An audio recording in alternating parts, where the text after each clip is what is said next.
अगर जिंदगी में आपको आगे बढ़ना है तो 3 चीजें सुखी रहने के लिए बताई गई।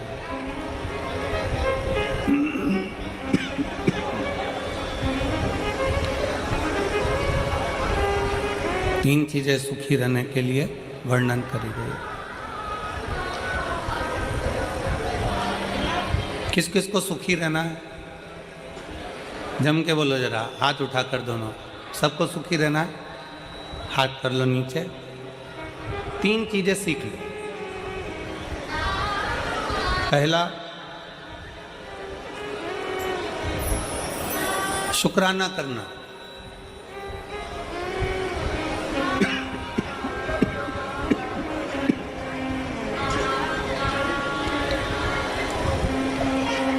पहले नंबर पर है धन्यवाद देना, शुक्राना करना, शुक्रिया करना।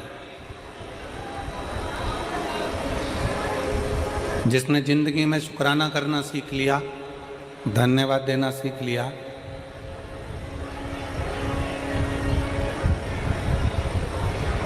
शुक्राना करना सीख लिया, धन्यवाद देना सीख लिया, समझ लो उसका सुखी जीवन प्रारंभ हो गया।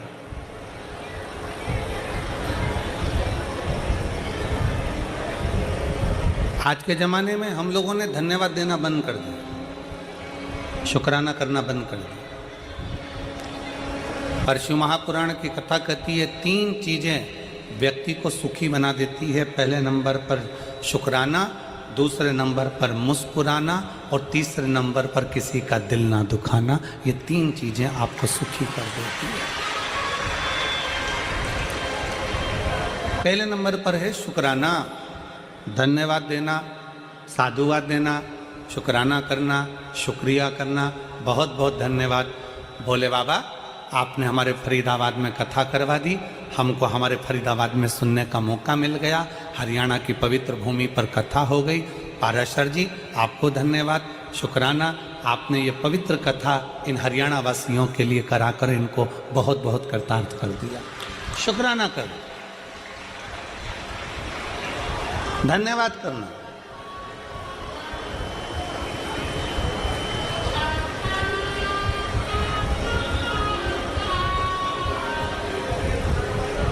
कई लोग हमसे कहते हैं गुरुजी आप अपनी कथा में यजमान को बार बार धन्यवाद देते हो, क्यों ना दें?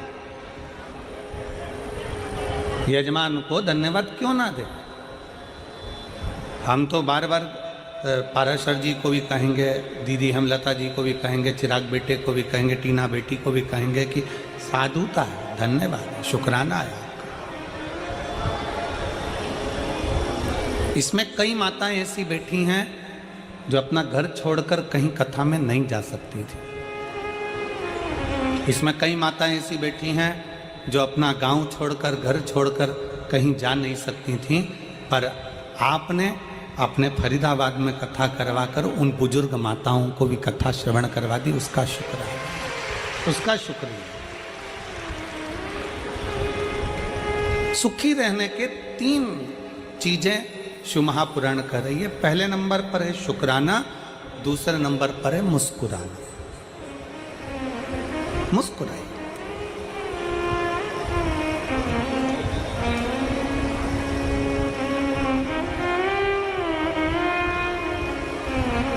चौरासी लाख योनियों में 83,99,999 योनियों में आखिरी की 84 लाखवें नंबर की योनि है मनुष्य की। ना चींटी मुस्कुराती है, ना खटमल मुस्कुराता, ना सिर में रहने वाला जुआ मुस्कुराता। कभी तुम निकाल के अंगूठे पे रख के उसको देखना, मुस्कुराता है क्या? जुआ मुस्कुराएगा?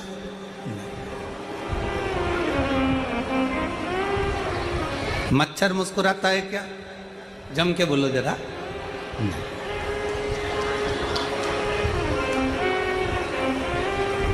चिड़िया, पक्षी, इल्ली, कीड़ा, मकोड़ा, 83,99,999 योनियां मुस्कुराती नहीं है। केवल एक योनि है, मनुष्य की योनि, जो 84 लाखवें नंबर की है, जिसके चेहरे पर भगवान ने मुस्कुराहट देकर भेजा है कि मुस्कुराए।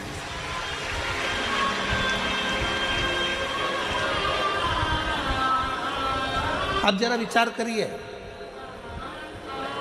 फोटो खिंचवाने के लिए जाते हो तो वहां पर भी ले जाकर बिठा देते हैं और फोटो वाला कैमरा लेकर बैठकर बटन दबाने से पहले एक छोटी सी बटन 1 सेकंड की दबती है, एक क्षण की दबती है और कैमरे वाला बोलता है, "ए ताई मुस्कुराइए।" कैमरे वाला बोलता है।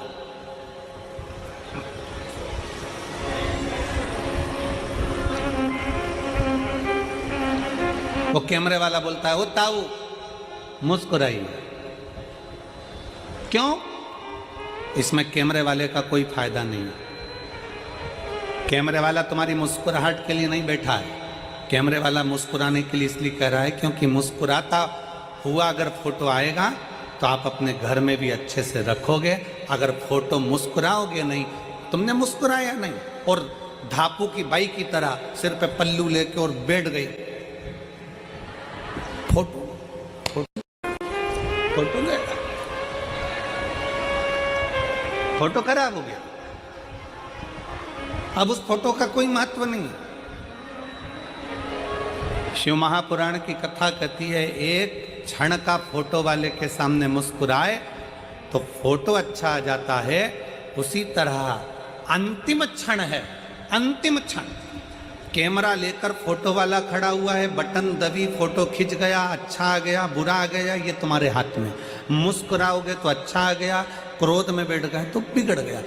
अंतिम क्षण में फोटो खींचने के लिए वो यमराज भी आता है और फोटो का कैमरा लेकर आता है। प्राण छूटने वाले, अंतिम क्षण है, प्राण जा रहे हैं, वेंटिलेटर पर पड़े हो, आईसीयू में पड़े हो, पलंग पर पड़े हो, घर में पड़े हो, अंतिम सांस ले रहे हो और वो यमराज भी मुख से कहता है कि एक बार मुस्कुराकर अंतिम क्षण में श्री शिवाय नमस्तुभ्यम कह दे तो तेरा फोटो सुधर जाए और तू बैकुंठ चला जाए, कैलाश धाम। Get a personal loan from Moneyview with zero paperwork. Download the app. यही दुनिया में सबसे पवित्र है। तुभ्यम कह दे तो तेरा फोटो सुधर जाए और तू बैकुंठ चला जाए, कैलाश धाम चला जाए। अपने फोटो को सुधारना हमारे हाथ में। और अंत समय प्रभु आना पड़ेगा, वचन दिया तो निभाना पड़ेगा। आए ना आए प्रभु कुटुंब कबीरा, अंत समय प्रभु आना पड़ेगा, वचन दिया तो निभाना पड़ेगा। अंत समय प्रभु अंत समय आपके चेहरे पर स्माइल हो, अंत समय आपके चेहरे पर मुस्कुराहट हो, एक शुक्राना, एक मुस्कुराना। और तीसरे नंबर पर है, जम के बोलो, किसी का दिल ना दुखा, किसी का दिल ना दुखाए।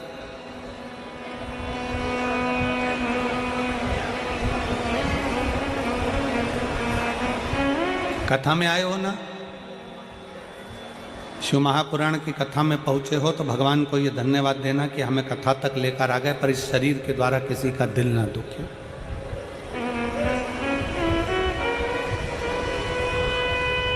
हमारे द्वारा किसी को कष्ट ना हो, हमारे द्वारा किसी को तकलीफ ना हो। सुखी रहने का 3 तरीका है। शुक्राना, जम के बोलो, पहले नंबर पर शुक्राना, दूसरे नंबर पर मुस्कुराना, और तीसरे नंबर पर किसी का दिल लगाना।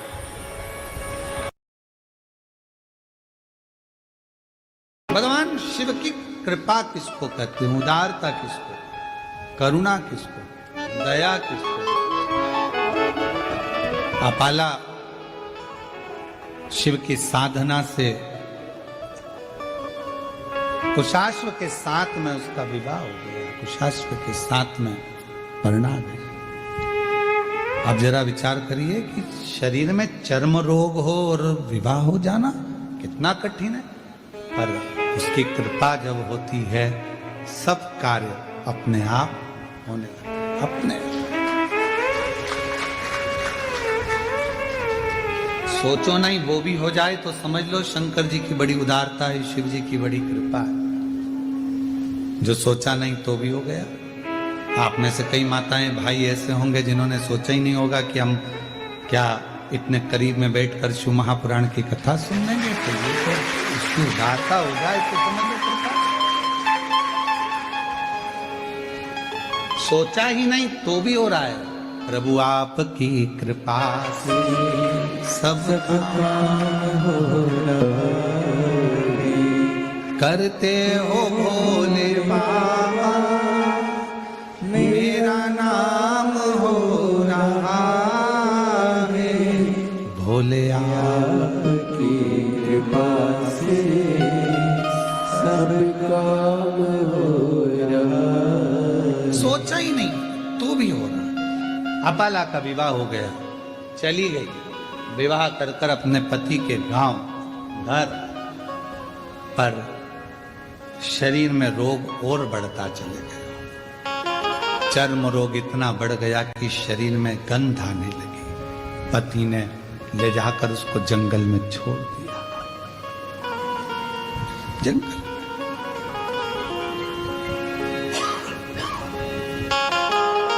तेरे पिता ने मेरे साथ धोखा किया। अपाला हाथ जोड़कर कहती है मेरे पिता ने धोखा नहीं किया। पिता ने तो कहा था मेरे शरीर में चर्म रोग है, पर आपने कहा कि सुंदर है, मैं इससे विवाह करूंगा, करा, रोग बढ़ा, धक्का देकर निकाल दिया बाहर। जंगल में घूम रही अपाला, कहां जाऊं, किसके पास जाऊं। फिर मन में आया कि पति ने निकाल दिया, पर पिता थोड़ी ना शरीर देखता है, माता थोड़ी ना शरीर देखती है। माता पिता तो ऐसे होते हैं, अगर बच्चा बेकार भी है, उसको कोई रोग भी है, तो भी माँ बाप उससे दूर नहीं हटते, उसको करीब रखते हैं, करीब रखते हैं। माता पिता थोड़ी ना दूर करते। अब ईमानदारी से बोलो, अगर बच्चे को बुखार आ रहा है, बच्चा रात को चमक रहा है, डर रहा है, उसको बुखार आ रहा है, कोई बच्चे को एकदम तकलीफ हो गई और माँ बाप कहे नहीं नहीं मैं हाथ नहीं लगाऊंगी, मैं इसके पास नहीं जाऊंगी, इसको फीवर है, इसको बुखार है, इसको शरीर में कष्ट है। शिव महापुराण की कथा कहती है कोरोना जैसी बीमारी भी आई, आप लोगों ने दर्शन किया होगा, उस कोरोना जैसी बीमारी में सबने साथ छोड़ दिया, भाई बंधु कुटुंब कबीला कोई ना साथ दे, पर माँ बाप, भले बच्चे की तकलीफ थी, लोग कह रहे हैं तुम बीमार हो जाओगे, मत जाओ, पर माँ बाप अपने बच्चे को नहीं छोड़े। माँ बाप तो उसको लगा साथ, माता पिता। अपाला को लगा कि मैं कहां जाऊं, पति ने निकाल दिया, वन में छोड़ दिया, कहां घूमूंगी, शरीर में रोग है। चल काम करती हूं, अपने पिता के पास जाती हूं, पिता के पास। अपाला अंत ऋषि के कुटिया में पहुंच गई। मानसुइया ने देखा, बेटी तेरा तो मैंने विवाह कर दिया था, तो अपने पति के घर चली गई थी, फिर यहां कैसे आ गई। मां, पति ने निकाल दिया, वन में घूम रही थी, कहां जाती तो आपके पास आ गई।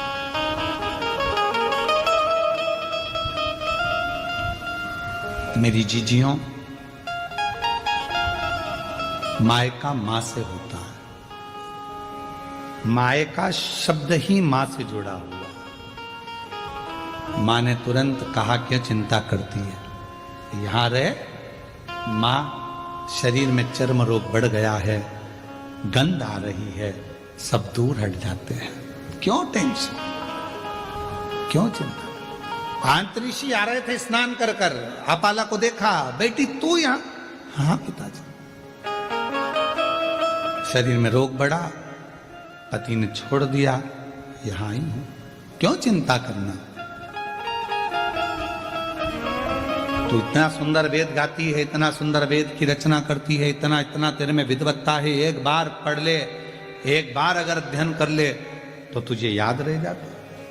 अब दत्तात्रेय भगवान की बहन है अपाला, चंद्रदेव की बहन है अपाला, दुर्वासा जी की बहन है अपाला, कोई साधारण हो कि विद्वत्ता में परिपूर्ण। अभी आपको कथा में कहा, बेटे को कहना पड़ता है पढ़ पढ़ पढ़, बेटी को नहीं कहना पड़ता। आई स्कूल से और पुस्तक निकाल के सोफे पे लंबा पाँव कर कर 1 2 कुछ नहीं करेगी तो अपनी कलर निकाल लेगी और बोई पोतती रहेगी। उस बेटे को कहना पड़ता है। और बेटा आया स्कूल से, ये उठा, कार उठाई, ये उठाया, वो उठाया, यहाँ दौड़ वहां दौड़, ये फेंक वो फेंक। और बेटी आई स्कूल से, अपनी बुक निकाली, मम्मी जल्दी देखो आज मेरे को गुड मिला है, मम्मी देखो, मम्मी देखो, आई देखो, पापा सबको बताइए, पापा ताऊ, बड़े पापा, आंटी, अंकल, सबको, दादी दादा, बैग खोल खोल के लाएगी, सबको दिखाएगी। और बेटा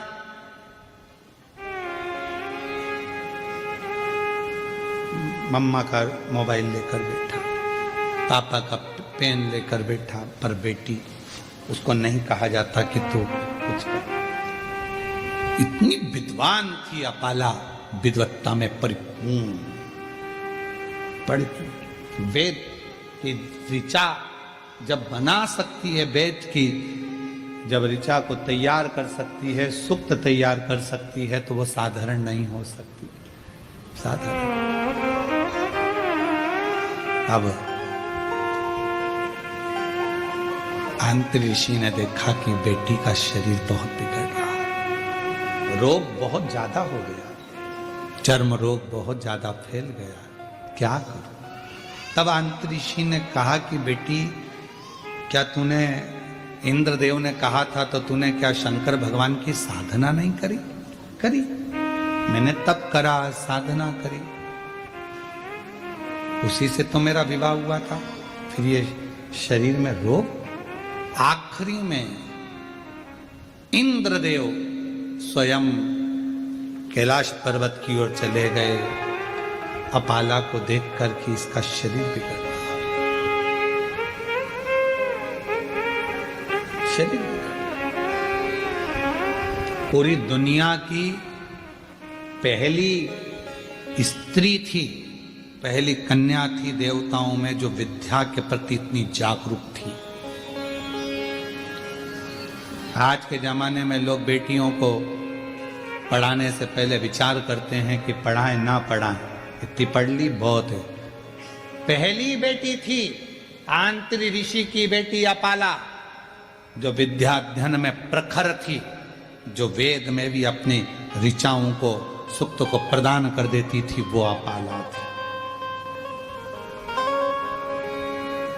इंद्रदेव ने कैलाश पर्वत पहुंचे, शिव जी तो कैलाश पर मौन होकर बैठे थे, किससे कहें कि अपाला को एक रोग है और अपाला मुझे भजती है और मैं जाऊंगा नीचे उससे मिलने के लिए तो मुझसे वर मांगेगी। एक बार मैंने उसको साधना बता दी थी, पर उसके बाद उसका विवाह तो हो गया था, फिर तकलीफ, शरीर में रोग। इंद्रदेव पहुंचे देवादिदेव महादेव के पास में, शंकर भगवान मौन थे, नंदी बैठे थे। नंदी शिव जी की ओर निहार रहे, शंकर जी बोले कुछ नहीं। इंद्रदेव ने जाकर अपाला से कहा, अपाला अगर तेरे शरीर में रोग है तो तू भी एक काम कर, कुछ मत कर, शिव जी को निहार। नंदी हमको प्रेरणा देता है, शंकर भगवान के मंदिर में जो नंदी की स्थापना होती है शिव मंदिर के बाहर, वो हमको प्रेरणा देता है कि इधर उधर ना झांकते हुए शंकर पर दृष्टि लगा लो, वो तुम्हारी सृष्टि बदल देगा, वो तुम्हारी जिंदगी बदल देगा। वो नंदी सीख गया। पर हमारी आदत बुरी है। हम मंदिर जाते हैं तो 10 जगह पर ध्यान लगाते हैं, हम कथा में भी जाएंगे तो 50 जगह हमारा ध्यान जाएगा, अगर मंदिर भी जाएंगे तो 50 जगह ध्यान जाएगा, तीर्थ जाएंगे तो 50 जगह ध्यान जाएगा। यहां तक शिव महापुराण की कथा कहती है कि यदि आप काशी विश्वनाथ जी का दर्शन करने के लिए काशी में पहुंचे हो तो सबसे पहला लक्ष्य तुम्हारा यह होना चाहिए कि मुझे विश्वनाथ जी से मिलना है, मुझे बाबा का दर्शन करना। कृष्णेश्वर बेलूल गयो, मुझे शिव जी का दर्शन करना। मुझे भीमा शंकर गयो, भीमा शंकर, मेरी मासी के यहाँ बाद में जाऊंगी, दूसरे मंदिर बाद में जाऊंगी, पहले सबसे पहले मुझे जाना है तो मेरे बाबा के यहाँ जाना, जिससे मिलने के लिए आई। आप लोगों ने कथा में सुना कि नहीं सुना? हमने एक बार कथा में कहा था कि आपके घर के पास में अगर शंकर जी का मंदिर है, आप वहां जा रही हो ना, आपकी पड़ोसन कितनी भी अच्छी आपकी बेस्ट फ्रेंड है, आपके रिश्तेदार रहते हो, कुछ भी रहता हो, और आप शंकर जी के मंदिर से जब वापस आओ तो किसी के दरवाजे पर रुकना नहीं, सीधे अपने घर पर आना। क्योंकि शिव जी को जब जल चढ़ाकर लोटा जो लेकर जाते हो, पानी का लोटा लेकर जाते हो, कलश लेकर जाते हो, एक लोटा जल लेकर जाते हो, जब शंकर भगवान को चढ़ाते हो तो शिव जी ने लक्ष्मी को वर दिया था भगवान नारायण को देने से पहले कि लक्ष्मी जो मेरे मंदिर में आकर एक लोटा जल चढ़ाएगा उसका पात्र खाली नहीं जाना चाहिए, उस पात्र में तुम बैठकर उसके घर तक जाओगी। अब मालूम पड़े हम पड़ोसी क्या रुक गए, बहन क्या रुक गए, रिश्तेदार क्या रुक गए, नातेदारों क्या रुक गए, वहां बैठकर बात करने लगे तो अपना जल की जो लक्ष्मी होती है, पात्र की जो लक्ष्मी होती है, वहां रुक जाती है। उस पात्र को लेकर घर तक। कुबरेश्वर धाम पर लोग आते हैं, जितने लोग कुबरेश्वर धाम आते हैं हम उनसे भी कहते हैं कि आप आए हो तो बाबा से मिलने के लिए। ऑटो वाला कहेगा हम तुम्हें यहाँ ले चलेंगे, ऑटो वाला कहेगा, गाड़ी वाला कहेगा हम तुम्हें वहां ले चलेंगे, बहुत सारे मंदिर है हम यहाँ घुमाए वहां घुमाए, ये करे वो करे। उससे एक बात कह दो, हे भैया मैं मेरे बाप के घर आई हूँ, कुबरेश्वर धाम आई हूँ, अपने मायके आई हूँ, पहले मुझे वहां लेकर चलो। मेरे बाबुल के पास, मेरे पिता के घर, पहले उससे मिलूं, उससे अगर मैं जाकर प्रार्थना करूंगी और जो बाप देता है, फिर तो तुम सब, पिता जिंदा है ना, माँ जिंदा है ना, तब तक मायके से जो मिलता है वो दिल से मिलता। माँ बाप जाने के बाद भाई है, भाभी है, हमारा इनसे रिश्तेदारी खराब नहीं है, भाभी भैया से हो, ये भी है, पर तुम जाओगी ना तो सोच कर दिया जाएगा, दीदी को ये दूं कि ना दूं, ऐसा दूं कि ना दूं, लिफाफा कितने का दूं, भांजे आए हैं, भांजी आई हैं तो उनको क्या दिया जाए, क्या सोचना पड़ेगा। पर माँ बाप सोचते नहीं है, माँ बाप से नहीं पूछती कि बेटी को दूं कि दूं, पापा नहीं पूछते कि बेटी को दूं कि दूं, माँ बाप है, उठाया दे दिया, घर में उसका भी तो हिस्सा है, उठाया दे दिया। पर माँ बाप के जाने के बाद उसी तरह कुबरेश्वर धाम जो आते हैं वो शंकर भगवान को, कुबेर भंडारी को अपना बाप मानते हैं, मायका मानते हैं कुबरेश्वर धाम को, तो वहां आकर सीधे अपने बाप से कहा जाए। वो कहे ऑटो वाला यहाँ ले चलूँ, मानना ना, मैं मुझे तो मेरे बाबा के घर ले चलो, वहां जाऊंगी, मांगूंगी, वो दे देगा। और तेरे दरबार की बाबा निराली शान दे, तुझे नहीं देखा पर झोली भरी देखी, मुख दुनिया मोड़े बाबा तू मुखड़ा, मैनू लगी परीती बाबा तू मुख दुनिया मोड़े बाबा तू मुखड़ा। मेरी जो प्रीत लगी है वो ना टूटे, मुखड़ा दुनिया मोड़े, मोड़ने दो, संसार मुखड़ा मोड़े, मोड़ने दो, नाते रिश्ते छूटे, छूटने दो, पर तू ना छूटे। अंत समय प्रभु और वचन दिया तो निभाना पड़ेगा, जो मुखड़ा है वो ना मोड़ा जाए, शिव कृपा करे, करुणा करे। मुझे नहीं जाना, मैं कहां जाऊं? नंदी हमको प्रेरणा दे रहा है शंकर जी के मंदिर के बाहर बैठ कर के कहीं ध्यान मत दो, शिव पर ध्यान दो, शिव पर। ध्यान का बड़ा महत्व है महाराज जी, बहुत ध्यान लगाना इस बात के लिए। मोबाइल पे भी समझ में आ जाता है कि तुम्हारा दिल कहां है। पत्नी पति से बात करती है ना तो कह देती है बात में, मैं तुमसे बात कर रही हूं, तुम्हारा ध्यान कहां है।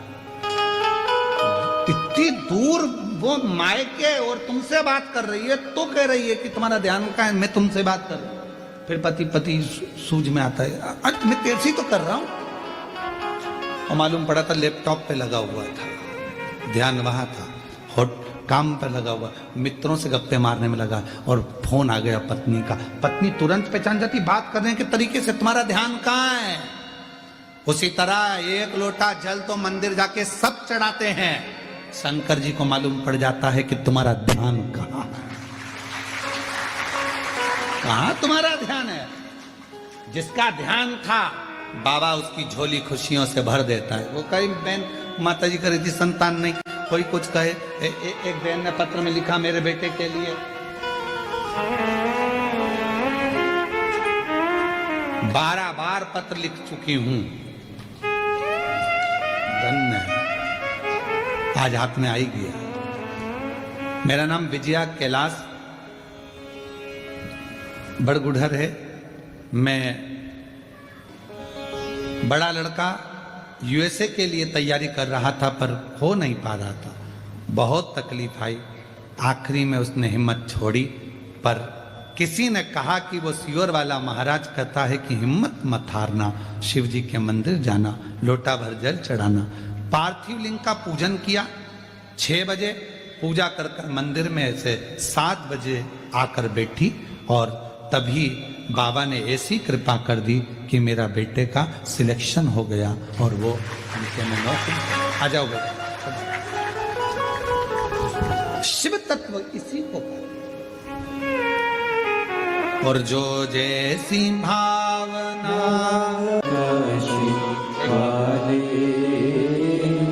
लुटा दिया भंडार काशी वाले, लुटा दिया भंडार काशी वाले, कन्या मार काशी वाले।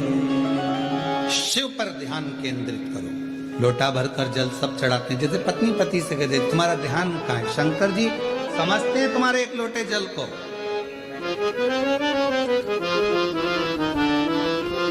जिससे रोज रोज मिलते हो ना उसका व्यवहार सामने आ जाता है। तुम रोज रोज एक लोटा जल चढ़ाते हो, शंकर जी अच्छे से जानते हैं लीलाबाई कैसी है, वेरू प्रसाद कैसा है, क्या मांग रहा है, क्या चाहता है, उसको मालूम है।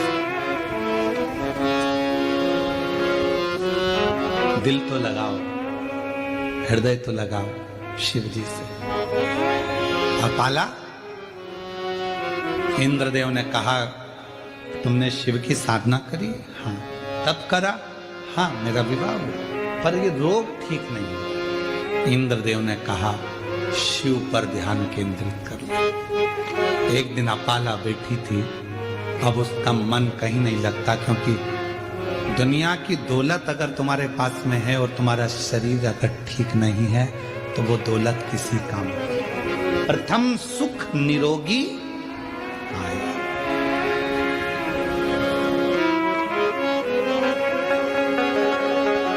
एक बार हम कथा करने के लिए गए और एक बहुत बड़ा हॉस्पिटल था। उस हॉस्पिटल में पहुंचे तो कोई अपने बाप के लिए, कोई अपने बेटे के लिए, कोई अपनी पत्नी के लिए, कोई अपनी माँ के लिए, कोई पति के लिए अटैची भर भर कर पैसा लेकर खड़े थे कि ये रोग ठीक कर दो। बहुत मुश्किल, बहुत मुश्किल। प्रथम सुख निरोगी काया। और मेरा पूरे सनातनियों से, पूरे विश्व में बैठे हुए शिव भक्तों से निवेदन है, मेरा बेटा बेटियों से, मेरे माताओं से, मेरी जीजियों से, मेरे जीजाओं से, मेरी माओं से, मेरे बाबाओं से, सबसे निवेदन करता हूं, एक लोटा जल शिव जी के मंदिर में जाकर चढ़ाना प्रारंभ कर दो, तुम्हारी जिंदगी के 80% दुख शंकर जी काटना प्रारंभ कर देंगे। जाओ बिना संकोच के, बिना सोचे। लोग ताना दे, हंसे, व्यंग करे, करने दो, पर अपन चलो अपने शंकर के धाम, शिव के धाम। कोई कहे गुरुजी मैं तो अच्छी हूं, क्या करूंगी मंदिर जाकर? बात का समय किसने देखा? कोई को मालूम है समय कैसा आ सकता है? कैसा समय आएगा ये किसको मालूम है? जाओ शिव को जल चढ़ाओ। अपाला शिव की साधना करी, हाँ तब करी, हाँ। अब शंकर जी को निहार रही थी, वहीं से तुमरुका जी निकल कर जा रहे थे। तुमरुका जी ने अपाला को देखा, रोज बैठी रहती है, शिव जी को देखती रहती है। इसको ना जाने किसने कह दिया कि नंदी जैसे बैठ जा शंकर को देखने के लिए। तुमरुका जी ने कहा अपाला, अभी तक तूने शिव जी की आराधना करी, साधना करी, तप करा, शंकर जी का पूजन किया क्या तूने? शिव तप से ज्यादा पूजन से प्रसन्न होते, शिव साधना से ज्यादा पूजन से प्रसन्न होते। तू एक काम कर, शिव मंदिर तो रोज जाती है, शंकर की आराधना करती है, शिव के ऊपर एक लोटा जल समर्पित करना प्रारंभ कर। जल, हाँ। अपाला ने एक लोटा जल चढ़ाना चालू करा। आज इंद्रदेव भगवान शंकर के पास पहुंच गए, शिव के नेत्र खुले हुए थे। शिव जी से प्रार्थना करी, मेरी बेटी है अपाला, वो बेटी अपाला जिसने रचनाएं करी हैं, वेद और शास्त्र उसके कंठस्थ हैं, वो अपाला चर्म रोग से ग्रसित है, कुछ करुणा करो। शंकर भगवान तो कुछ नहीं बोले, पर इतने में नंदी ने कह दिया, अपाला कल शिव जी को जो जल चढ़ाएगी, चढ़ा हुआ जल इंद्रदेव तुम झेल लेना, उस जल को अपाला के शरीर पर डाल देना, उसका चर्म रोग समाप्त हो जाएगा। अपाला के शरीर पर, और अपाला जल चढ़ाई। हमने एक बात कही थी, आप लोगों के स्मरण में है कि नहीं है वो हमको नहीं मालूम, याद होगा तो आप जरूर बताओगे। शिवलिंग है, जलाधारी है ये शंकर जी, जलाधारी पार्वती जी, जल बहता है यहाँ गणेश, कार्तिकेय, अशोक सुंदरी। बोला था ऊपर जो जल बहता है वो शिव जी की 5 बेटियां, जया, विषहरा, शामरी बारी, दौतली। जो जल बहकर जाता है, जिसको लांगा नहीं जाता, जहां से जहां तक जल जा रहा है उसकी दूरी पर सबसे पहला स्थान इंद्र का, वरुण, गरुण, 33 कोटि देवता उस जल को लेने के लिए खड़े रहते हैं। ये जल इंद्र ने झेला, ये जल, और वो जल झेल कर इंद्रदेव ने अपाला के शरीर पर डाल दिया। जैसे ही डाला, अपाला समझ नहीं पाई आज हल्की सी पानी की बूंद कहां से। कभी कभी एक थोड़ा सा, अगर जिसकी शिव भक्ति प्रबल हो जाती है, जो शिव जी को बहुत मानने लगता है, शंकर उसको प्रेरणा देते। कभी कभी आप शंकर जी को जल चढ़ा रही होती हो, मंदिर में कोई नहीं होता, तो भी हल्की सी पानी की बूंद तुम्हारे चेहरे पर, शरीर पर आ जाती है, समझ में नहीं आता, कोई नहीं है, पानी का छींटा कहां से आया? तुमने दूसरे से पूछा क्यों जलवृष्टि हो रही है क्या? कोई ने पानी डाला था क्या? कोई ने कूलर चालू करा क्या? कोई ने पंखा चलाया क्या? ये पानी का छींटा मेरे ऊपर कहां से आया? तुम्हें समझ नहीं आता। तुमने जो शिव जी को जल चढ़ाया है, भक्ति से जो मांगा था, इंद्र ने वो ले जाकर तुम्हारे ऊपर ही सिंचन कर तुम्हें दुख से मुक्त करा।